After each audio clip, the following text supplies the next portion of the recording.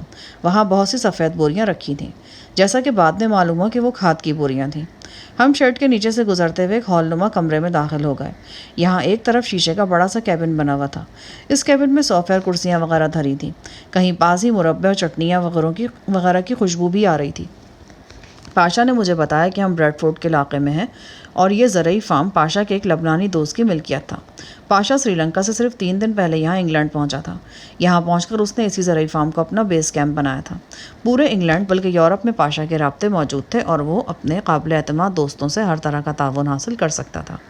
اس تعاون کا ہی کرشمہ تھا کہ نہایت سخت حفاظتی انتظامات کے باوجود وہ مجھے پولیس کے شکنجے سے نکال لایا تھا۔ پاشا، میں نے سن رکھا ہے کہ انگلش پولیس آسانی سے اپنے شکار کا پیچھا نہیں چھوڑتی۔ یہاں تو پولیس کے ساتھ انٹرپول اور دیگر ایجنسیاں بھی مصروف کار ہیں۔ یہ بھی تو سوچو کہ ان کا مد مقابل پاشا ہے۔ وہ اطمینان سے مسکرایا۔ ظاہر ہے جو کارروائی تم نے کی اس میں کئی افراد نے کردار ادا کیا۔ اگر ان میں سے کوئی بھی پولیس کے ہتھے چڑھ گیا تو سب چوپٹ ہو جائے گا۔ بے شک کئی لوگوں نے کردار ادا کیا ہے، لیکن پوری پلاننگ کا علم صرف چند افراد کو ہی ہے۔ ہم اس وقت کہاں ہیں یہ بات بس ہم 14-15 لوگوں کو ہی معلوم ہے۔ تمہارا مطلب ہے کہ ہم یہاں بالکل محفوظ ہیں؟ ایسے معاملوں میں 100% گارنٹی تو نہیں دی جا سکتی، لیکن 99% ہم محفوظ ہی ہیں۔ تمہارا وہ لبنانی دوست نظر نہیں آ رہا؟ وہ لندن میں ہے، شاید کل شام تک آ جائے گا۔ اس کے آنے کے بعد ہی ہم اپنا آئندہ کا لائحہ عمل سوچیں گے۔ فی الحال ہم کھانا کھاتے ہیں اور ٹی وی وغیرہ دیکھتے ہیں۔ اس نے اپنے ایک ساتھی کو اشارہ کیا۔ اس نے کونے میں رکھا ہوا بڑے سائز کا ٹی وی آن کر دیا۔ درجنوں چینل آ رہے تھے۔ چند سیکنڈ بعد وہ مطلوبہ چینل ڈھونڈنے میں کامیاب ہو گیا۔ یہ ایک نیوز چینل تھا۔ چینل پر دہائی مچی ہوئی تھی۔ لندن کے پولیس اسٹیشن میں ہونے والی خونی کارروائی کو زبردست مرچ مسالے کے ساتھ بیان کیے جا رہا تھا۔ دستی بموں سے ہونے والے نقصان کو ہائی لائٹ کیا جا رہا تھا۔ پولیس اسٹیشن کے فرش پر بکھرے ہوئے خون کی منظر کشی کی جا رہی تھی۔ ایمبولینس کو تیزی سے حرکت کرتے دکھایا جا رہا تھا۔ پولیس کے چند اعلیٰ افسران کے مختصر انٹرویوز بھی بار بار اسکرین پر نمودار ہو رہے تھے۔ نیوز کاسٹر کی پکار تھی۔ 1.5 گھنٹہ پہلے خطرناک آتشی ہتھیاروں سے مسلح 2 درجن افراد نے پولیس اسٹیشن پر حملہ کر کے جانے پہچانے گینگسٹر اور خطرناک قاتل شاہجہان کو آزاد کرا لیا ہے اور اندھا دھند فائرنگ کرتے ہوئے فرار ہو گئے۔ اس خونی کارروائی میں ایک حملہ آور سمیت 7 افراد ہلاک اور 2 درجن کے قریب زخمی ہوئے ہیں۔ پولیس اسٹیشن کے ایک حصے سے کچھ دیر پہلے تک آگ کے شعلے بلند ہو رہے تھے اور دھماکوں کی آوازیں آ رہی تھیں۔ علاقے میں قانون نافذ کرنے والی تمام ایجنسیاں چوکس ہیں اور فرار ہونے والے ملزمان کی تلاش وسیع پیمانے پر شروع کر دی گئی ہے۔